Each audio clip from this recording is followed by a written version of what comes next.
Hello আমার নবম শ্রেণী ভাই বোনেরা, আশা করছি তোমরা সবাই ভালো আছো। Welcome to R K home tuition. কিছু ত্রুটির কারণে আমি তোমাদের বিগত কিছুদিন ধরে ক্লাস নিতে পারিনি বা সাজেশন ভিডিও দিতে পারিনি, তার জন্য আমি খুবই দুঃখিত। তোমাদের কমেন্ট দেখে খুব শীঘ্রই তোমাদের জন্য এই সাজেশন ভিডিওটি তৈরি করে দিলাম। এইগুলি তোমরা প্র্যাকটিস করো, এখান থেকে তোমরা প্রচুর প্রচুর কমন পাবে। দেখো, আজকের আলোচনার বিষয় হচ্ছে তোমাদের জীবন বিজ্ঞান, যেটি তোমরা ভরে ভরে কমেন্ট করছো স্যার জীবন বিজ্ঞান থেকে সাজেশন দিন বড় প্রশ্নের। তাই তোমাদের জীবন বিজ্ঞান থেকে সবচেয়ে গুরুত্বপূর্ণ চ্যাপ্টার হচ্ছে তৃতীয় অধ্যায় জৈবনিক প্রক্রিয়া, যে চ্যাপ্টারটি আছে সেখান থেকে তোমাদের চ্যাপ্টার ভিত্তিক মান 5-এর সাজেশন দিব। প্রতিটা প্রশ্নের মান 5।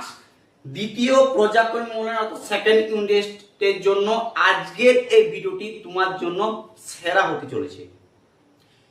এই প্রশ্নগুলি তোমরা একটিও ছেড়ে যাবে না, খুব কম পরিমাণে তোমাদের প্রশ্ন দেখে দিব। প্রতিটা প্রশ্ন ভালো করে প্র্যাকটিস করে যাও। এত বড় শিওর বা প্রতিটা প্রশ্নে 100% গ্যারান্টি থাকবে পরীক্ষার হলে পড়া। যেখানে সবাই বসে থাকবে লিখতে পারবে না, সেখানে তুমি বড় প্রশ্ন লিখে বাজিমাত করে আসবে। কারণ তুমি আর কে হোম টিউশন চ্যানেলটিকে সাবস্ক্রাইব করে দিয়ে প্রতিটা সাজেশন ভালো করে প্র্যাকটিস করো। চলো, তাই তোমাদের সময় বেশি নষ্ট না করে আজকের আমাদের জীবন বিজ্ঞানের তৃতীয় অধ্যায়ের প্রতিটি সাজেশন ভালো করে প্র্যাকটিস করে নিই।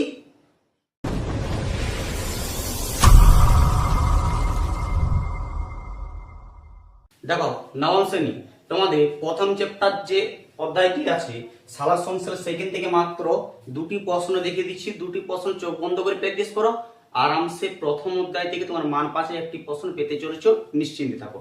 প্রথম প্রশ্ন হচ্ছে, দেখো, সালোক সংশ্লেষের আলোক দশা কাকে বলে? প্রতিটি বা প্রতিক্রিয়াটি সংক্ষেপে আলোচনা করো। এই প্রশ্নটি মান 5-এর। এই প্রশ্নটি তোমার যদি না দেয়, নয় তোমার অন্য একটি প্রশ্ন দিতে পারে, সেটা হচ্ছে সালোক সংশ্লেষের অন্ধকার দশা, হয় আলোক দশা না হয় অন্ধকার দশা, এই দুটো মধ্যে একটি প্রশ্ন তোমাদের পড়তে চলেছে। ঠিক আছে, কাকে বলে? অন্ধকার দশার বিক্রিয়াগুলি সংক্ষেপে লেখো। এই দুটো তোমাদের যদি না দেয়, কারণবশত আপনি অথবা দিয়ে তোমাদের দিয়ে রাখলাম, ভালো করে প্র্যাকটিস করো। এই প্রশ্ন দেখো, সালোক সংশ্লেষে কোন কোন রঞ্জক পদার্থ অংশগ্রহণ করে? রঞ্জক পদার্থগুলি সংক্ষিপ্ত ধারণা করো বা সংক্ষিপ্তে পরিচয় দাও।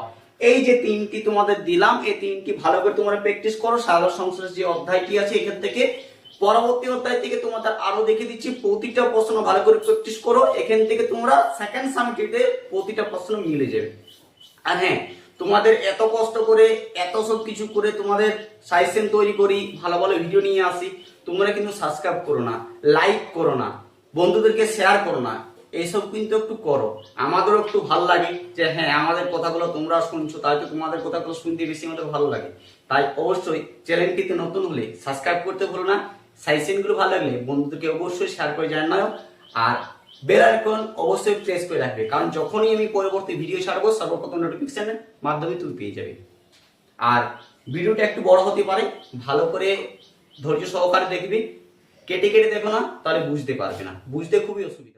দেখো, পরবর্তী তোমাদের তৃতীয় অধ্যায়ে গুরুত্বপূর্ণ একটি চ্যাপ্টার, সেটা হচ্ছে খনিজ পুষ্টি থেকে। সেই পুষ্টি থেকে তোমাদের দুটি মাত্র প্রশ্ন দিচ্ছি, একটি ধরতে পারে, একটি অথবা দিচ্ছি, দুটির মধ্যে যেমন একটা তোমাদের পড়ে যাবে আরামসে এখান থেকে। ঠিক আছে, দেখো, প্রথম হচ্ছে উদ্ভিদ দেহে অপরিহার্য খনিজ মৌলের বা পদার্থের সাধারণ কাজগুলি লেখো। মান 5-এর খনিজ পুষ্টি থেকে ভেরি ভেরি ইম্পর্টেন্ট প্রশ্নটি। ঠিক আছে, 2 নম্বর বা অথবা দিয়ে ধরো। ঠিক আছে, এটি যদি না দেয় তোমাদের এই অথবা দিয়ে প্রশ্নটি দিতে পারে। অপরিহার্য মৌল বলতে কি বোঝো? এর শ্রেণী বিভাগ করে উদাহরণ দাও। এই দুটি প্রশ্ন তোমাদের দ্বিতীয় চ্যাপ্টার থেকে, মানে তৃতীয় অধ্যায় থেকে যে গুরুত্বপূর্ণ চ্যাপ্টারটি আছে খনিজ মৌল থেকে, এই অধ্যায়টি থেকে তোমাদের মাত্র দুটি প্রশ্ন দিলাম। এই দুটি প্রশ্নের মধ্যে তোমরা একটি কমন পেয়ে যাবে আরামসে। ঠিক আছে, ভালো করে প্র্যাকটিস করো। দেখো, এবার তোমাদের নবম শ্রেণীর তৃতীয় অধ্যায় সবচেয়ে গুরুত্বপূর্ণ যে চ্যাপ্টারটি বাষ্পমোচন, সেখান থেকে মাত্র 5 নম্বরে 3টি দিচ্ছি। এই 3টি ভালো করে প্র্যাকটিস করো, এখান থেকে তোমরা একটি না একটি কমন পেতে চলেছে, এটি তোমার শিওর থাকো। দেখো, প্রথম প্রশ্ন হচ্ছে পত্ররন্ধন কিভাবে বাষ্পমোচন নিয়ন্ত্রণ করে? তা সংক্ষেপে আলোচনা করো। এটি বাষ্পমোচন থেকে মান 5-এর ভেরি ভেরি ইম্পর্টেন্ট প্রশ্ন এটি কিন্তু হতে চলছে। এটি তোমাদের প্রায় 100% চান্স আছে, ঠিক আছে। 2 নম্বর প্রশ্ন দেখো, যদি এটি তোমাদের প্রথম প্রশ্নে না দেয় দ্বিতীয়টা দিতে পারে, সেটা হচ্ছে কি বাষ্পমোচন কাকে বলে? উদ্ভিদ দেহে প্রধান 3 প্রকার বাষ্পমোচন পদ্ধতি সংক্ষেপে লেখো। এটি আরো বেশি ইম্পর্টেন্ট হতে চলেছে, তোমাদের যে প্রথমেরটা না দেয় দ্বিতীয় প্রথমের মধ্যে তোমরা একটি পেয়ে যাবে, ঠিক আছে। লাস্ট এক্সট্রা অপশনাল করে রাখো।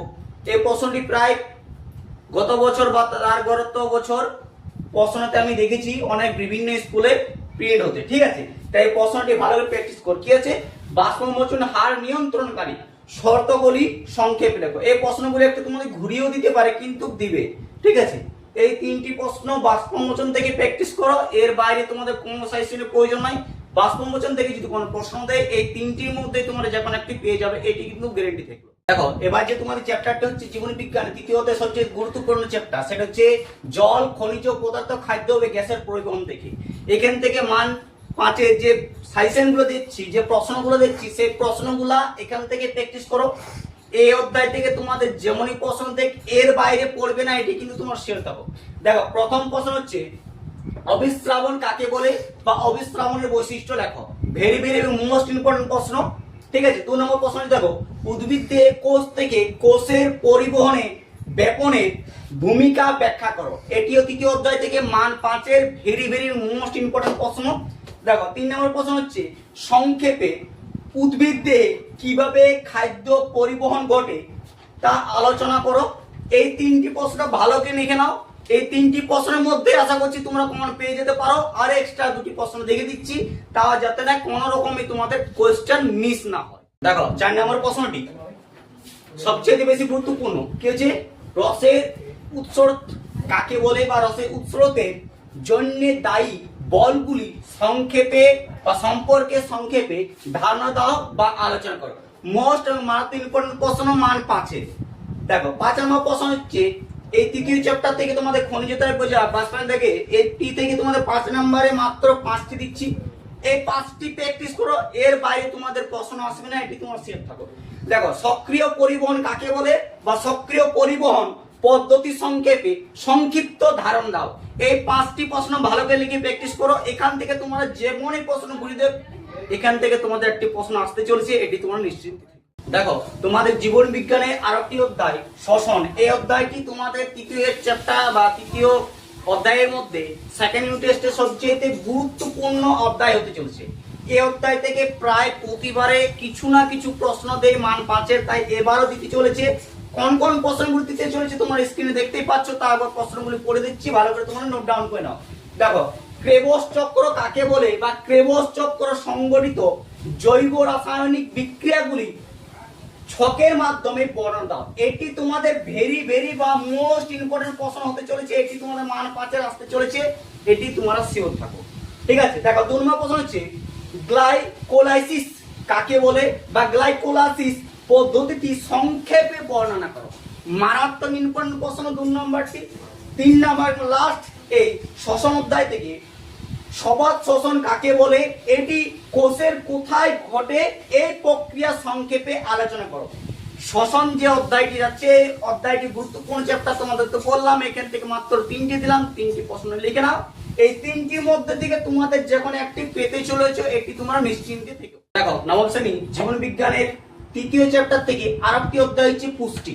এই পুষ্টিটা তোমাদের সবচেয়ে বেশি গুরুত্বপূর্ণ সব বিষয়, তাই এই পুষ্টি থেকে তোমাদের যে সাজেশনগুলো দিচ্ছি খুব কম, এই সাজেশনগুলো প্র্যাকটিস করো। আশা করছি তোমাদের এর বাইরে প্রশ্ন আসবে না পুষ্টি থেকে। দেখো প্রথম প্রশ্ন হচ্ছে সবুজি পুষ্টি কাকে বলে বা সবুজি পুষ্টি পর্যায়গুলি সংক্ষিপ্ত বর্ণনা দাও। মান 5-এর প্রশ্ন, ভেরি ভেরি ইম্পর্টেন্ট। দেখো 2 নম্বর হচ্ছে উদ্ভিদের পরভুজি পুষ্টি কাকে বলে, এই পুষ্টি পদ্ধতিতে প্রকারভেদগুলি সংক্ষিপ্ত ধারণা দাও। এই দুটির মধ্যে যে কোনো তোমাদের একটি পড়তে চলেছে ভিভিআই, ঠিক আছে, অথবা হয় প্রথম বা দ্বিতীয়, দুটোর মধ্যে যে কোনো তোমাদের একটা দিতে চলেছে। দেখো 3 নম্বর হচ্ছে পৌষ্টিকতন্ত্র কাকে বলে, মানব পৌষ্টিকতন্ত্রের অংশগুলি ছকের মাধ্যমে লেখো। এটি তোমাদের ভেরি ভেরি ইম্পর্টেন্ট সব। এই পুষ্টি থেকে 3 নম্বর একটি সবচেয়ে বেশি গুরুত্বপূর্ণ এবছর আসার চান্স আছে। তাই 3 নম্বরটা একদমই ছেড়ে যাবো না, বাকিগুলো প্র্যাকটিস করো। এইগুলির মধ্যে থেকে তোমাদের আশা করছি 5 নম্বরে একটি প্রশ্ন ছেড়ে আসতে পারবে। দেখো পুষ্টি থেকে 4 নম্বর প্রশ্ন হচ্ছে বিপাক কাকে বলে, বিপাক কয় প্রকার ও কি কি, প্রতি প্রকারের সংজ্ঞা ও উদাহরণ দাও বা সংক্ষেপে আলোচনা করো। এটি প্রশ্ন নম্বর 5, ভেরি ভেরি ইম্পর্টেন্ট। লাস্ট প্রশ্ন হচ্ছে পুষ্টি থেকে, ঠিক আছে, প্রাণী জগতের পরভোজী পুষ্টি কাকে বলে, বিভিন্ন প্রকার পরভোজী পুষ্টির উদাহরণ সহ ব্যাখ্যা করো। এই যে পুষ্টি থেকে মান 5 এর মাত্র 5টি সাজেশন দেখিয়ে দিলাম, এই 5টি সাজেশন তোমরা প্র্যাকটিস করো। এর বাইরে পুষ্টি থেকে তোমাদের প্রশ্ন আসবে না। বাকি থাকলো 2টি, সংবহন এবং রেচন। এই চ্যাপ্টার থেকে তোমার যদি সাজেশন চাই পার্ট 2 গুলো অবশ্যই কমেন্ট করতে ভুলো না। আর সাজেশন ভালো লাগলে বন্ধুদেরকে অবশ্যই শেয়ার করে জানিয়ে দাও, আর লাইক করে নোটিফিকেশনটি অন করে অবশ্যই